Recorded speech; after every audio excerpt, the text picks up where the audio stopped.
Hey, it's Benjie Cole, son of Al Cole from CBS Radio and host of the syndicated talk show People of Distinction. The talk that gives you an in-depth view of some of the most dynamic, intelligent, and successful people on the planet. Run to our website, alcoleenterprises.com for more info. Email me directly through Benji at alcoleenterprises.com if you'd like to get involved with what we have going. And as always, please continue to like and follow our broadcasts. People of Distinction is an internationally syndicated show solely due to the love and support that you all continue to show. We're available across all major podcast distributors, and like I mentioned, people, if you keep following, we're going to continue to put out the content. Now sit back and strap in because we are delighted to showcase this next guest on our network.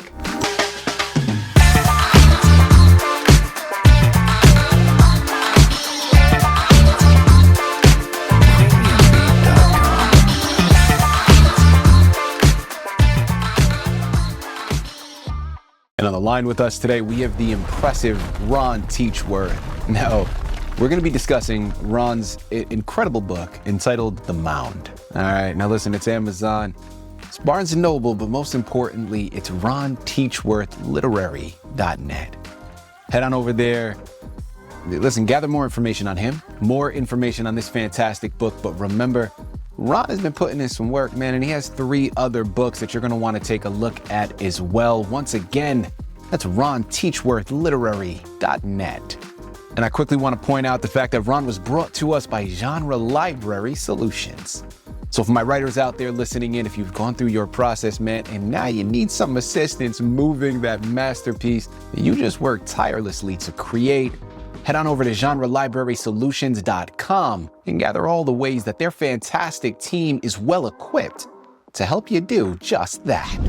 And listen, it is an absolute pleasure to have Ron here on the line, man. Listen, there's something about this novella that he has written. When I was reading it, when we were doing research and preparation for this book, it reminded me, it took me back. Okay, listen, we all remember that one strange place from our childhood, right? The spot that the grown-ups told us to avoid, okay? Well, what if that landmark, what if that local spot in your town was a 1,000-year-old secret, okay? A place where the past isn't just history, it's a presence all its own. Well, that's the reality for our main protagonists in the novella that we're discussing here today, The Mound. You see, we're sitting down with Ron to unearth the story behind this gripping coming-of-age mystery where a simple search for a lost sheep leads to a warning about powers we don't fully understand. And that's all I'm gonna say on it right now. Sit back, strap in, and get ready for a roller coaster of a ride. Ron, first and foremost, man, welcome to the network, and thank you very much for being here with us. How you doing today, sir? I'm doing good, thank you. Ron, listen, it is an absolute pleasure to have you here, man. I really do mean that. You have written a number of books. The Mound, of course, is the anchor, but we're going to touch up on some of the other ones as well, and we're looking forward to this discussion, okay? Before we jump into the book, before we go into a lot of the messages and the themes to be discovered, let's start off at that foundation and tell us a little bit more about yourself and your background, Ron. I'm from Detroit, the Detroit area. I was raised and went to school here. And I went to graduate school in visual art, but I also went to the London Film School. And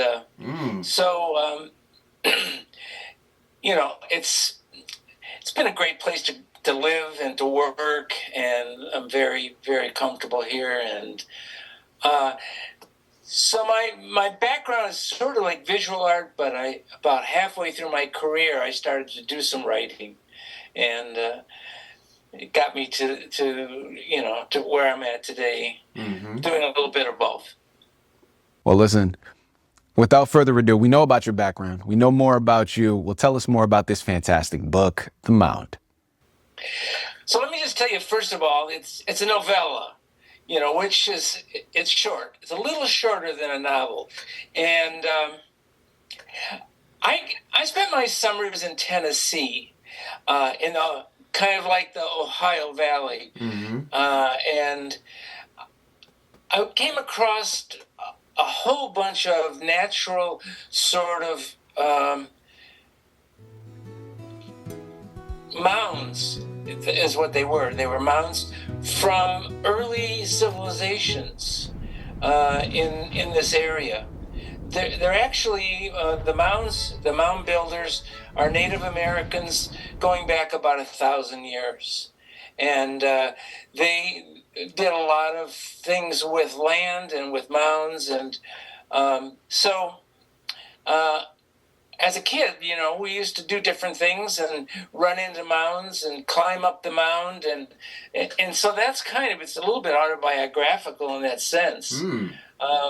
That I experienced these mounds, these real mounds, in Tennessee, in the eastern northern part of Tennessee, and became familiar with a little bit familiar with the natives that lived there, or used to live there, and some of the artifacts that they left behind.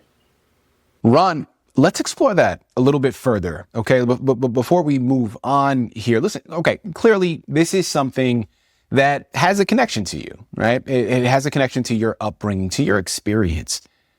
But why was it important? Or I guess, what was the through line, right? The precipice that led you into writing this novella?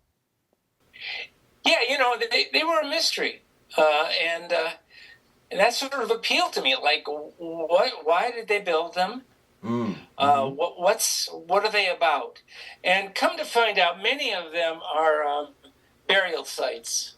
And the ones, so that kind of gave me a kernel of interest and knowledge to sort of develop a story.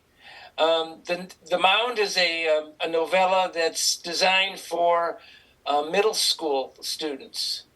So I wanted to do something about middle school students, and I wanted to do something that included a story that brought this kind of mysterious stuff along with these mountains that were built 1,000 years ago.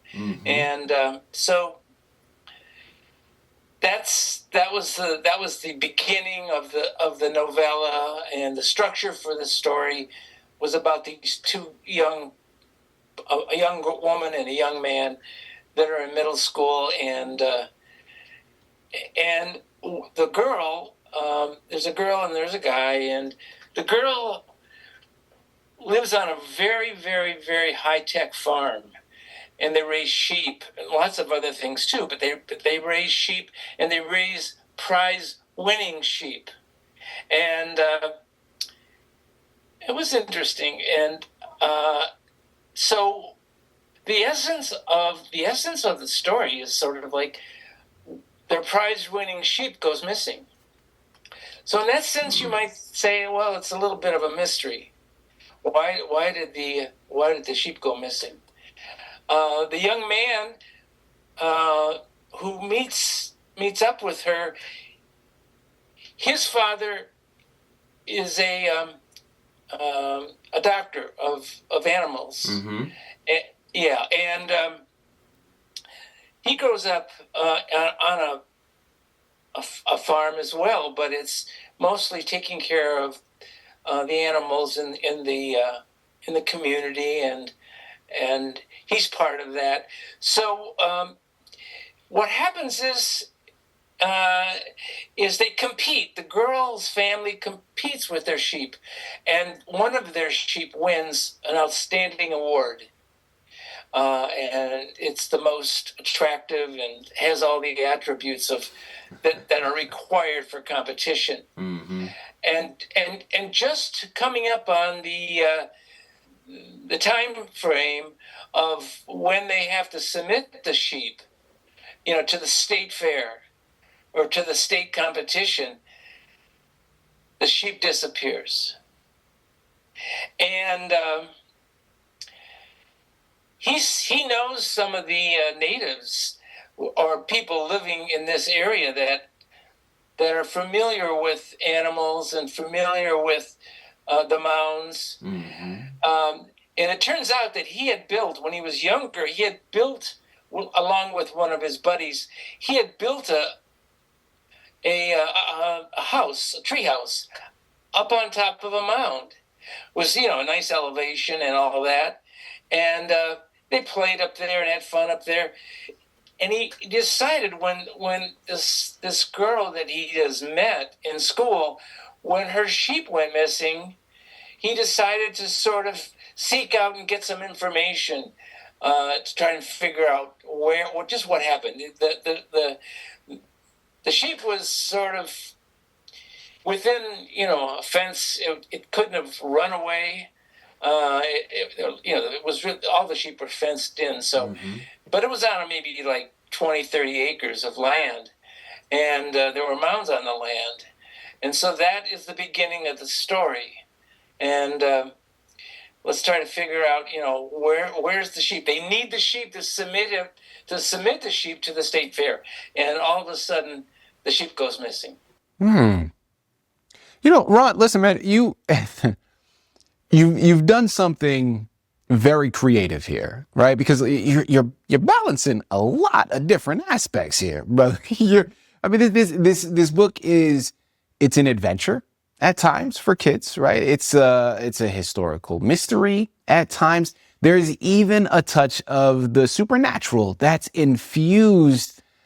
So, like, I'm curious, Ron, from a writing perspective, how did you balance all of this, brother? Like, while you were writing it, how did you balance it while keeping the story grounded, keeping it believable for the reader, and still delivering that sense of mystery, that sense of wonder? All of my work touches on the metaphysical. So that, I'll just say that, the novel that I wrote touches on the metaphysical. A collection of short stories. All of them have an element of, to some degree, usually it's not a big metaphysical element, but usually there's an element of metaphysical activity or meaning in the stories. So that's why I got into this. Okay, the young boy decides to find an older gentleman, an older native whose experience goes way back, and they start to talk, and they start to decide. The young boy and the young woman decide to sort of tap into his knowledge to see if he can help them recover the missing sheep. I'm interested in creating a story that kind of pulls the reader, and in this situation, a middle school reader, and keeps them sort of like on the edge of their seat until the challenge gets resolved. People, listen, I'm going to tell you this, and I'm going to keep on telling you, man, this is something you're going to have to go and purchase, man. It's going to keep you at the edge of your seat, okay? Head on over to Amazon, Barnes & Noble. Most importantly, remember his personal website, ronteachworthliterary.net.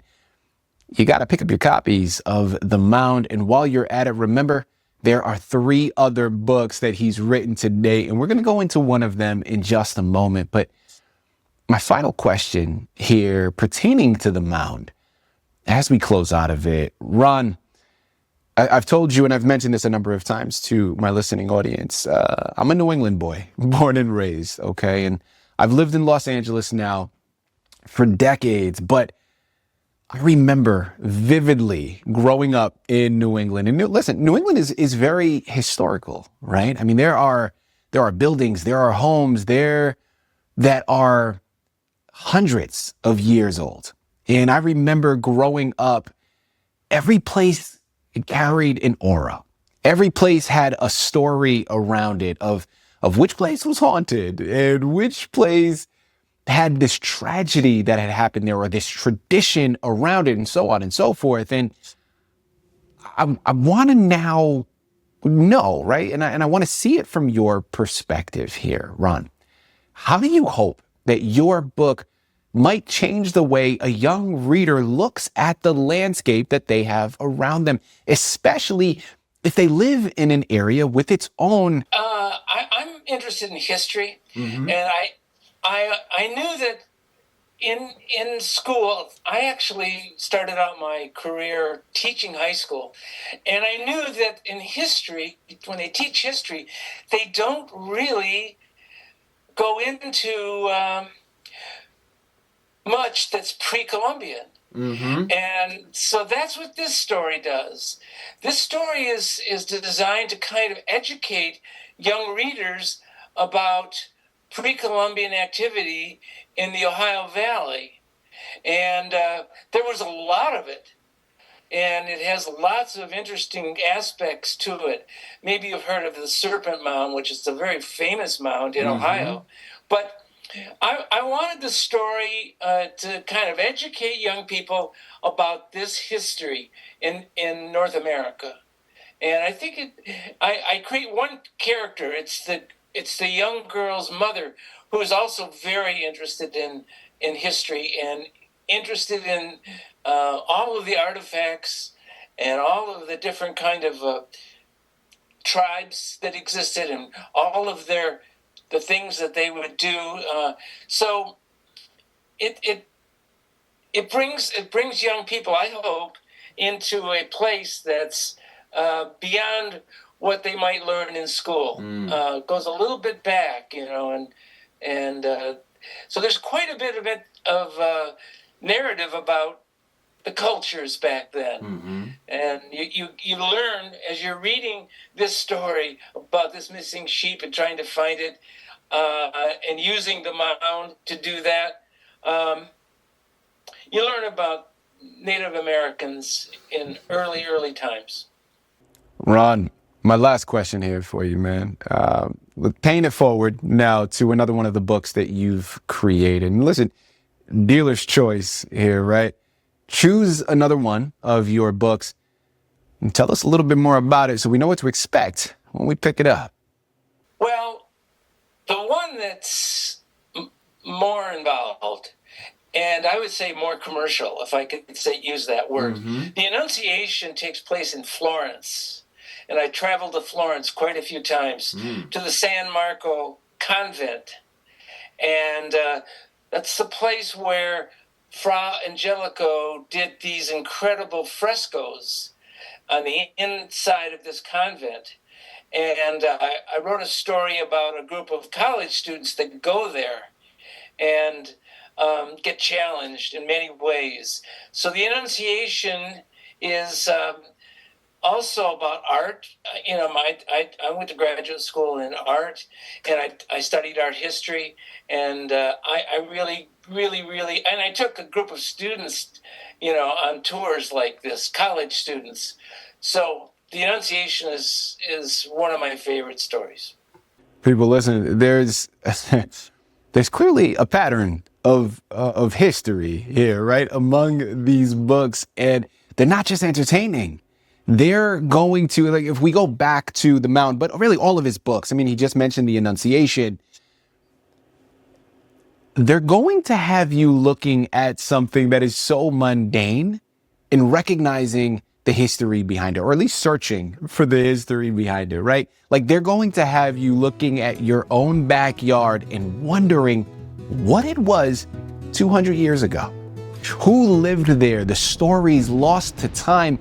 And I promise you, man, your imagination is going to be running. I live in Michigan, north of Detroit, and I live kind of in a rural area. And about 10 years ago, I discovered behind our house, back, not on our property, but just back there, there's at least 2 mounds. And the reason I know they're mounds is because they're near water. They had to build something near water. We have a small river that runs behind our house.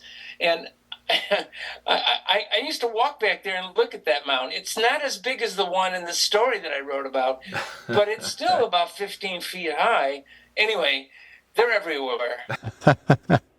They're everywhere. Exactly. Right. And that's the point, Ron, right? Like, that's the message here, is that history is all around us, right? Beneath our feet, wherever we're walking, there are stories to be uncovered.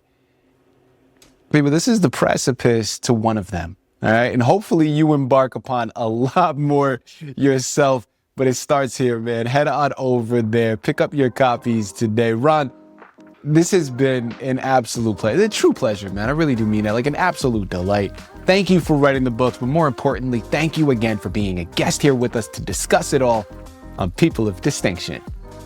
Thank you very much.